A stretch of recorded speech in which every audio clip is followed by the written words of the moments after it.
Hello my dear aspirants. उम्मीद करता हूँ कि आप सभी की जो प्रिपरेशन है वो बढ़िया चल रही होगी। तो यहाँ पे जो है हम देखने वाले हैं आपका जेई मेंस केमिस्ट्री से रिलेटेड एक ऐसा कॉन्सेप्ट जो कि कई बार रिपीट हुआ है। तो जैसा कि यार जो स्टूडेंट्स नहीं जानते कि हमने आपके लिए ऑलरेडी 3 प्लेलिस्ट जो है क्रिएट कर दी है फिजिक्स केमिस्ट्री और मैथ्स की, जिसके अंदर हम डिस्कस करते हैं मोस्ट रिपीटेड कॉन्सेप्ट्स। और ये जो आपके लिए सीरीज है ना, ये गोल्ड माइन है। ठीक है, मतलब आपको जो है जेई मेंस में काफी सारे नंबर्स दिला सकती है ये सीरीज, क्योंकि यहाँ पे जो है आपके मोस्ट रिपीटेड कॉन्सेप्ट्स डिस्कस होते हैं। तो एनटीए क्या करता है, कई बार जो है सेम कॉन्सेप्ट को यूज करके क्वेश्चन को अदल बदल देता है। अब भाई अगर आपको कॉन्सेप्ट अच्छे से समझ में आ गया तो वो क्वेश्चन भी जो है आप इजीली अटेम्प्ट कर पाएंगे। तो जिन लोगों ने भी यार ये वीडियोस को चेक नहीं किया है वो एक बार जाके जरूर चेक करें। आपको जो है इन प्लेलिस्ट की लिंक डिस्क्रिप्शन में मिल जाएगी। तो आज का जो हम टॉपिक उठाने वाले हैं वो है आपका केमिकल काइनेटिक्स से जुड़ा। और केमिकल काइनेटिक्स में अरेनियस इक्वेशन जो होती है ये एक मोस्ट आस्क्ड क्वेश्चन है। ठीक है, तो अगर हमने इस इक्वेशन को अच्छे से समझ लिया, इसका जो है यूज समझ लिया, तो हमारा काम हो जाएगा। अब जो है इक्वेशन बहुत सिंपल सी है, k इज इक्वल टू ए ई की power minus E A upon R T. यहाँ पे हमारा जो k होता है वो क्या हो जाता है, रेट कांस्टेंट। R जो हो जाता है वो हो जाता है आपका आइडियल गैस कांस्टेंट। T हो जाता है आपका टेम्परेचर जो कि रहता है हमारा केल्विन के अंदर। और A जो होता है वो होता है आपका अरेनियस फैक्टर, या फिर हम कह सकते हैं एक्सपोनेंशियल फैक्टर। ठीक है, तो ये हो जाती है आपकी इक्वेशन। अब कई बार क्वेश्चन में क्या होता है कि दो जो है आपके रेट कांस्टेंट्स दिए रहते हैं दो अलग अलग टेम्परेचर पे, तो तब जो है हमें क्या करना रहता है, हम सिंपली जो है इनका रेशियो ले लेते हैं और फिर जो है आप ln दोनों साइड लेके यहाँ पे आपको इक्वेशन थोड़ी इस तरीके से दिखने लगती है। ln k2 by k1 is equal to E A upon R 1 by t1 minus 1 by t2। तो ये इक्वेशन भी जो है हम याद रख सकते हैं डायरेक्टली।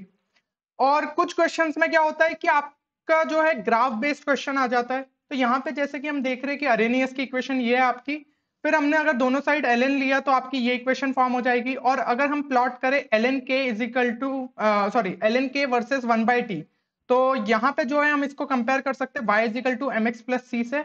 तो यहाँ पे जो है हमारा स्लोप हो जाएगा, ठीक है, ई ए बाय आर। और इधर पे जो है जैसे कि हमने यहाँ पे log k ले लिया अगर, तो हम जो है यहाँ पे क्या हो जाएगा 2.303 से डिवाइड कर देंगे। आप जानते हैं कि log और ln को जो है हमें कन्वर्ट करना रहता है, तो 2.303 का फैक्टर जो है वहां पे रहता है, आपका मल्टीप्लाई होता है। और इंटरसेप्ट की अगर मैं बात करूं तो वो आपकी क्या हो जाएगी, ln है। ठीक है ना। तो यहाँ पे जो है ये ग्राफ आपको जिस फॉर्म में भी दिए, तो कभी भी वो कुछ भी यहाँ पे जो है आपके एक्सेस में वेरिएबल्स चेंज कर सकते हो, तो उस हिसाब से जो है आपका ग्राफ भी चेंज हो जाएगा। तो ध्यान से देखिएगा कि आपका जो है y एक्सिस पे क्या वेरिएबल है और x एक्सिस पे क्या वेरिएबल है, उस हिसाब से हमें जो है इसका ग्राफ प्लॉट करना रहता है।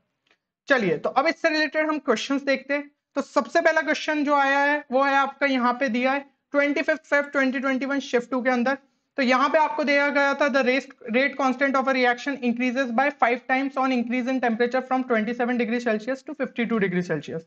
ठीक है, तो आपको जो है रेट कांस्टेंट के इंक्रीज की बात करी है, तो हमें कौन सी इक्वेशन लगानी पड़ेगी, वो ln k2 by k1 वाली। तो सिंपली उस इक्वेशन को लिख लो, ln k2 by k1 is equal to E A by R 1 by t1 minus 1 by t2। अब जो है इसके अंदर सिंपली वैल्यूज पुट कर दो और आपको जो है एक्टिवेशन एनर्जी आपकी निकल जाएगी। तो बहुत ही सिंपल क्वेश्चन है। तो यहाँ पे क्या हो जाएगा, ln 5 is equal to E A upon R 1 by 300 minus 1 by 325। तो ई ए की वैल्यू हमारी क्या हो जाएगी, अब ln 5 लिखा है तो इसको जो है हम log 5 कर देते हैं और 2.303 यहाँ बाहर लिख लेते हैं। log 5 की वैल्यू जो है आपकी अप्रोक्सीमेटली 0.7 के आसपास हो जाती है। बाकी जो है r हो जाएगा 8.314, इधर आ जाएगा आपका 300 इंटू 325 डिवाइडेड बाय यहाँ पे क्या आ जाएगा आपका 25। तो ये जो है इसको कैंसिल कर देता हूँ और इसको जब आप मल्टीप्लाई करेंगे तो आपका आंसर जो आएगा वो आएगा अप्रोक्सीमेटली 51525 जूल पर मोल। ठीक है, इसको जो है अब आपको क्वेश्चन में किलो जूल पर मोल में देना है आंसर। तो ये सिंपली हो जाएगा E a is equal to 51.525 kilo joule per mole. और राउंड ऑफ करना है नियरेस्ट इंटीजर के लिए, तो हमारा आंसर फाइनल हो जाएगा 52। तो इस तरीके से हमें इस क्वेश्चन को सॉल्व करना था। अब जैसा कि आप जानते हैं कि केमिस्ट्री तो यार स्टूडेंट से हो जाती है, बट जो प्रॉब्लम मेनली स्टूडेंट्स अभी फेस कर रहे हैं वो आती है आपको मैथ्स सेक्शन में। क्योंकि हर साल देखा जा रहा है मैथ्स सेक्शन जो है आपका वो थोड़ा लेंदी और डिफिकल्ट सा आ रहा है।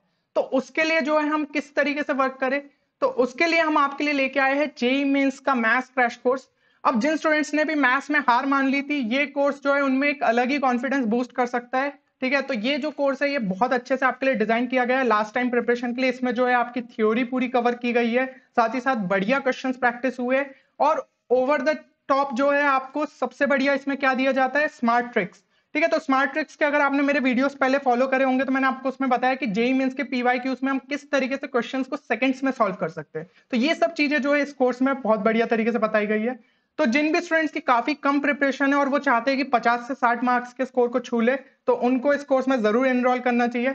इवन जिन स्टूडेंट्स की जो है डिसेंट प्रिपरेशन है और उन्होंने सिलेबस अच्छे से कवर कर लिया है, तो वो भी जो है 80 प्लस तक अपने स्कोर को ले जा सकते हैं, तो वो लोग भी इस कोर्स को जरूर ज्वाइन कर सकते हैं। चलिए अब हम देखते हैं नेक्स्ट क्वेश्चन को। तो इस क्वेश्चन में आपको देके रखा है, ठीक है, एक रिएक्शन दी और साथ ही साथ आपको प्लॉट देके रखा है log k वर्सेस 1/t। तो अभी हमने देखा था, ठीक है ना, तो आप जो है सिंपली यहाँ पे क्या कर सकते हैं, हमें इक्वेशन पता है k is equal to a e की power minus e upon RT होता है। अब यहाँ पे अगर दोनों साइड जो है हम यहाँ पे log ले ले, तो ये क्या हो जाएगा हमारा log k is equal to ये हो जाएगा आपका log a, और यहाँ पे अगर मैं लूँ तो ये हो जाएगा minus E A upon 2.303 R T. इस तरीके से जो है आपकी इक्वेशन बन जाएगी। तो log k वर्सेस 1/t का अगर हम ग्राफ देखें तो आपका जो स्लोप रहेगा यानी कि ई ए अपॉन 2.303 आर, वो किसके इक्वल हो जाएगा, आपका 10,000 के इक्वल। और जैसा कि आपको दिया है कि the temperature at which the rate constant of the reaction is 10 की पावर -4, यानी K2 जो है आपको 10 की पावर -4 देके रखा है, K1 जो है वो क्या देके रखा है, rate constant of reaction is 10 की पावर -5, K1 10 की पावर -5 दिया है, T1 जो है वो आपको 500 केल्विन दिया है, और T2 जो है हमें वो निकालना है। तो सिंपली जो है वो इक्वेशन यूज कर लीजिए, ln K2 बाई K1 यानी कि 10 की पावर -4 अपॉन 10 की पावर -5 इज इक्वल टू यहाँ पे क्या आ जाएगा आपका ई ए अपॉन आर, और 1/T1 माइनस T2, तो 1/T1 आपका हो गया 500 माइनस 1/T2, तो इसको हम जो है T कर लेते हैं। यहां तक हो गया आपका। अब ln को जो है पहले log में कन्वर्ट कर लो, तो ये हो जाएगा हमारा log, और यहाँ पे क्या आ जाएगा आपका 2.303 यहाँ पे आ जाएगा। तो ई ए अपॉन 2.303 आर की वैल्यू क्या थी, 10,000, तो यहाँ पे सिंपली जो है सब्सटीट्यूट कर दो, ये हो जाएगा हमारा 10,000 1/500 माइनस 1/t, और ये वाली जो वैल्यू ये हमारी क्या हो गई log 10, तो ये हो गया simply equal to 1। 10,000 divided by 500 हो गया हमारा 20, तो 1 is equal to 20 minus 10,000 upon T, तो टी हमें आ गया यहाँ पे 10,000 अपॉन 19। तो इसको अगर आप सॉल्व करेंगे तो आपको टेम्परेचर क्या मिल जाएगा, 526 केल्विन। ठीक है, अप्रोक्सीमेटली आ गया आपका ये आंसर। तो यहाँ पे जो है फाइनल आंसर हो जाएगा आपका 526। तो आपने देखा सिंपली जो है हमें अरेनियस इक्वेशन ही यूज करनी है, और साथ ही साथ थोड़ा सा हमें ग्राफ की हेल्प भी मिल गई। ठीक है, तो ग्राफ से जो है हमें ई अपॉन 2.303 आर की वैल्यू मिल गई। तो यहाँ पे आपको डायरेक्ट एक्टिवेशन एनर्जी नहीं दी थी, बट ग्राफ दे दिया था। तो इस तरीके के भी जो है क्वेश्चन को आपको देखने को मिल सकते हैं। चलिए अब हम नेक्स्ट क्वेश्चन देखते हैं। तो नेक्स्ट क्वेश्चन आपसे पूछा गया था 6 सितंबर 2020 शिफ्ट 2 के अंदर, और ये जो है इस क्वेश्चन में आपको देके दिया है कि rate of reaction decreased by 3.555 times when the temperature was change from 40 degree Celsius to 30 degree Celsius. ठीक है, तो यहाँ पे आपको ये चीज देके रखी है। तो सिंपली जो है हम इक्वेशन वैसे ही लिख देंगे, यहाँ पे आ जाएगा आपका ln K2 by K1 is equal to E A upon R 1/T1 minus 1/T2। ठीक है, ये चीज हो गई आपकी। अब यहाँ पे देखिए, तो ये जो है आपको वैल्यू हो जाएगी ln 3.555 और ई ए अपॉन आर, तो ई ए जो है वो आपको निकालना है, आर की जगह आप 8.314 कर दीजिए। और यहाँ पे टेम्परेचर कहाँ से कहाँ हुआ, 40 degree Celsius to 30 degree Celsius, तो ये जो है हमारा क्या हो जाएगा, यहाँ पे आपका जो है डिक्रीज हुआ है इसलिए यहाँ पे एक माइनस साइन भी आ जाएगा आपका। ठीक है ना, ये चीज आप समझ होंगे, या तो हम इसे लिख सकते हैं 1/3.555, ये भी चीज कर सकते थे। अब जो है यहाँ पे आपका टेम्परेचर क्या हो जाएगा, 1/313 माइनस 1/303, इस तरीके से आपने लिख लिया।